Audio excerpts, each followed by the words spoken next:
kan nutti ulfaate namoota dinagdeen Itoophiyaa jijjiiramaa jiraachuu isaa dubbisuu dadhaban jijjiiruudhaan badhaadhinni hiyyeessanii jaallatanii deeggaras hiyyummaa irratti garuu haaloo bahaa jirraa jedhan oolmaa paarlaamaa har'aatiin ministeerri muummee Abiyyi Ahmad bal'inaa odeeffannoo paarlaamaa qabna. Gama biraatiin uummata addunyaa biliyoona 1.1 hiyyeessa ta'an guutuu addunyaa irra jiran keessaa miliyoonii 553 yookaan 448 kan biyyoota Afrikaa Saaraa gadi keessa jiraatanidha jedhe gabaasni Multidimensional Poverty Index MPI. Itoophiyaan biyyoota uummata hiyyeessa qaban irraa sadarkaa sadaffaarra jirti. Akkam jirtu hordoftoota keenya, kunneen mata duree oduuwwan keenya har'aatiin waan jaallattanii nu hordoftaniif ulfaadhaa jenna. An Yoonaas Mangashaati.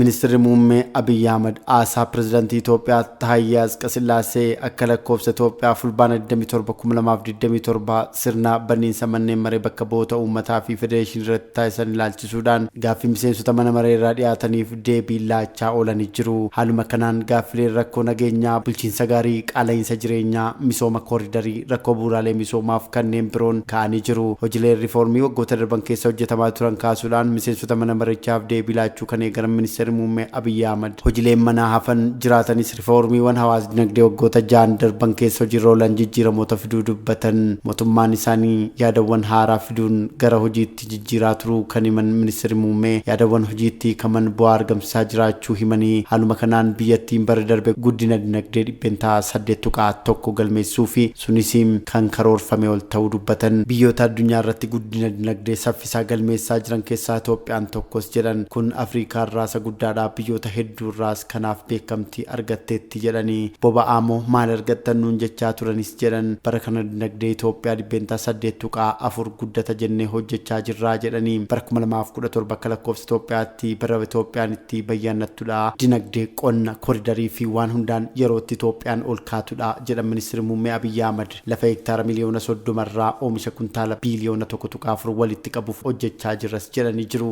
Oomisha bunaan addunyaa irraa Biraazilii, Vietnam irraa kan hafe biyyi nu caaleen jiru jedhan. Bara darbee doolaara biliyoona 1.4 buna gabaa biyya alaaf dhiyeessuun arganneerra. Bara kana alatti erguudhaan doolaara biliyoona 2 arganna jennee abdannaa jedhan. Bara kana piroojeektoonni 72 hojii eegaluu jedhan. Teknooloojii irratti warshaalee 15, warshaalee nyaataaf dhugaatii 41 fi warshaalee humna waraanaan wal qabatanii fi carraa guddaa uuman 3 hojii eegaluu dubbatanii jiru. Bara kana guddina dinagdee 8.4 galmeessuuf karoorfamuu himuudhaan sochiiwwan ji'oota 3 darban keessatti mul'atan karooraa ol milkaa'uu akka danda'u kan agarsiisu ta'uu himan. Dabalataan jijjiiramni qabatamaa fi kan mul'achuu danda'u jira jedhan ministeerri muummee. Akka fakkeenyaatti gama damee qonnaatiin ilaalchisee oomisha bunaa, aannanii, lukkuu, oomisha qamadii fi jirbiitiin guddinni galmaa'u himanii jiru. Haa ta'u malee gama qulqullina fi oomishtummaatiin hojiileen hojjetamuu qaban akka jiran eeranii jiru. Toorawwan xiyyeeffannoo biyyattii isa biraa kan ta'e damee indaastiriis bara kana guddina dinagdee 12.8 akka galmeesse eeranii jiru. Rakkooleen ibsaa, teleekoomii, baankii, dhiyeessii lafaa fi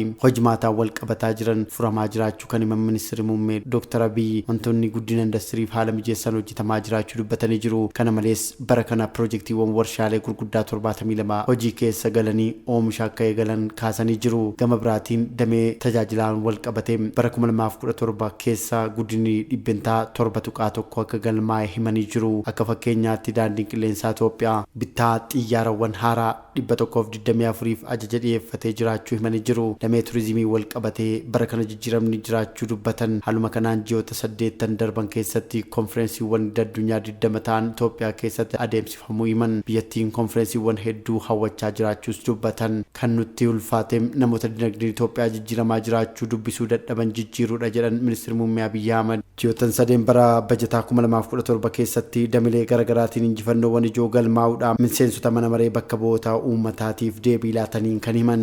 Injifannoowwan eegnuu isaan ijoo keessaa tokko galiidhaas jedhan. Ji'oota 3 darban keessatti galiin biliyoona 170 walitti qabamuus dubbatan. Gama biraatiin kuufamni maallaqaa biyyattiin qabdu ji'oota 3 darbanitti 161 guddachuu himan. Sharafni alaa biyyoota birootii gara Itoophiyaatti ergamus ji'oota 3 darbanitti 24 guddachuu eeranii jiru. Haa ta'u malee mootummaa isaanii keessatti namoonni jijjiirama dinagdee Itoophiyaa hubachuu dadhaban jiraachuu kan eeran ministeerri muummee nuti kan nutti ulfaate namoota dinagdeen Itoophiyaa jijjiiramaa jiraachuusaa dubbisuu dadhaban jijjiiruudha jedhan. Gama biraatiin idaa biyyattii irra jiru hir'isuudhaan dhimmoota riifoormii keessatti xiyyeeffannoon itti kenname keessaa tokko ta'uusaa himanii jiru. Yeroo ammaa idaan biyya alaa biyyattii irra jiru dhibbeentaa 13.7 ta'uu kan himan ministeerri muummee goota ittaananitti dhibbeentaa 10 gaditti hir'isuuf akka hojjetamu dubbatan. Biyyattiin waggoota 6 darbanitti idaa doolaara biliyoona 13 ofirraa kaffaluus himanii jiru.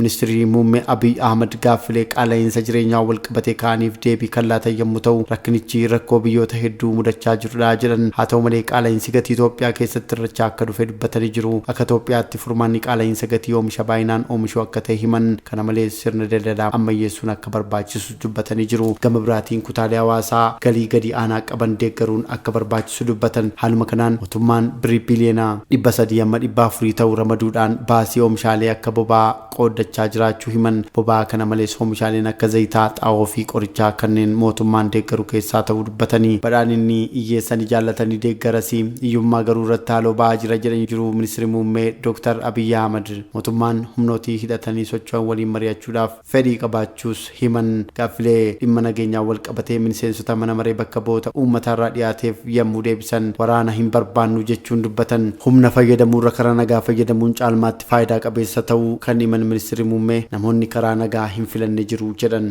Eenyuunuu ol nagaa barbaanna, kilaashii baachuun miidhaa hagamii akka qabu nuuf gala jechuun mootummaan isaanii nagaaf kutannoo akka qabu dubbatan. Nagaan yoo hin mirkanaa'in guddina fiduun kan ulfaatu ta'uu kan himan ministeerri muummee mootummaan yeroo garagaraatti waamicha nagaa taasisuu himanii jiru. Humnootii naannoo Amaaraaf Oromiyaa keessa hidhatanii socho'an waliin haasaa qabaachuu eeruunis namoonni qaamolee mootummaa waliin haasaa godhan irratti dhiibbaa godhan akka jiranis himanii jiru. Miseensota mana maree bakka bu'oota uummataa hidhaarra jiran ilaalchisee gaaffii gaafatamaniif mootummaan jumlaan osoo hin taane gocha raawwatan irratti hundaa'uudhaan namoota hidhuu himanii jiru. Oolmaa mana maree bakka bu'oota uummataa ilaalchisuudhaan BBC Afaan Oromoo fi kanneen biroorraa isin biraan keenye. Gabaasni haaraan bara 2024 ba'ee uummanni addunyaa biliyoonni 1.1 hiyyummaa bifa adda addaan ibsamu keessaa akka jiruu fi Itoophiyaanis biyyoota uummata hiyyummaa keessa jiru hedduu qabdu keessaa sadaffaarra jiraachuu beeksisee jira. Gabaasni Multi Dimensional Poverty Index MPI jedhamu walta'iinsa sagantaa misooma dhaabbata mootummoota gamtoomanii fi Yuunivarsiitii Oxfordiin qophaa'e irratti uummata addunyaa biliyoona 6.3 ta'u keessaa biliyoonni 1.1 hiyyummaa keessa kan jiraatudha jedhee. Gabaasni haaraan onkoloolessa darbe keessa ba'e biyyoota 112 keessatti ragaalee adda addaa yeroon irran dabarre sassaabuu ibsee jira.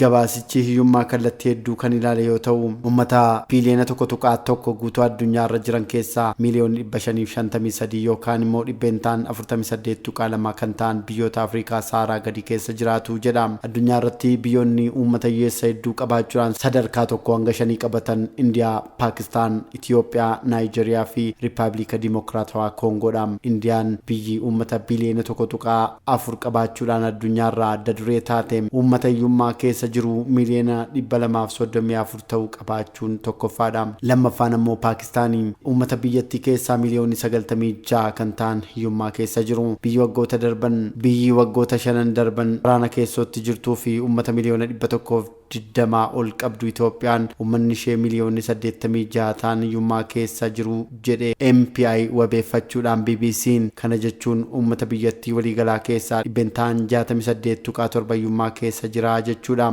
Itoophiyaa taanee sadarkaa 4ffaaf 5ffaa irratti uummata hedduu hiyyummaan jiraatu kan qaban Naayijeriyaa fi Dimokiraatik Riippaabilik Koongoodha. Akka ragaa kanaatti biyyoota Afrikaa ragaan wayitawaa isaanii argamee sadarkaan ba'eef keessaa uummata hedduu hiyyummaa keessa jiraatu qabaachuudhaan adda dureedha. Amma dura Sudaan kibbaa uummata waliigalaa keessaa dhibbeentaa 96 ta'u hiyyummaan jiraatu qabaachuun adda duree turte. Hiyyummaa kallattii hedduu jedhamee gabaasa kana keessatti kan ibsamu tajaajila fayyaa, barnootaaf akkasumas sadarkaa jireenyaati. Isaan kan adda baasuuf ulaagaaleen 10 akka agarsiiftutti fayyadamarra oolanii jiru. Gabaasichi mata duree isaa irratti hiyyummaan sababa walitti bu'iinsaan akka hammaatu ibsee jira. Waraanniif walitti bu'iinsi godaannisa dafee hin fayyine dhala namaarraan ga'a kan jedhu gabaasichi waraanniif nagaa dhabuun hiyyummaan akka hammaatu gumaachuu ibsee jira. Uummata addunyaa hiyyummaa keessa jiru biliyoona 1.1 keessaa dhibbeentaan 40 kan ta'an yookaan uummanni miliyoona 455 ta'u waraana walitti bu'iinsaa fi nagaa dhabuu keessa jiraatu jedhe. Gabaasichi dabaluudhaan uummanni harki caalaan hiyyummaan jiraatu baadiyyaa keessa akka jirus